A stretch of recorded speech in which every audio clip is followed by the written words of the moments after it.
Welcome to Chillin' 101. We hope this video helps. You start by positioning the ticket and phone so the QR code is flat and clearly visible. This reduces glare and speed delays. Once done, open the Railway app or a trusted QR scanner app that supports ticket validation. Make sure the app has camera permission. If prompted, allow access now. You want a steady hand and good light. Move to shade if outdoors. Aim for the code to fill roughly half the frame so the scanner can read the pattern quickly and accurately.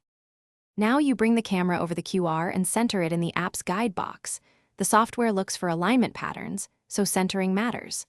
Hold the device about 6 to 12 inches away, closer if the code is small, farther for larger prints, and tap the screen to focus if the image is soft.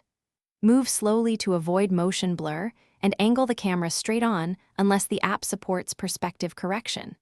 This step ensures the scanner decodes the data reliably and fast. When the QR reads correctly, you'll see a confirmation with train, seat, or fare details. Verify them immediately before boarding.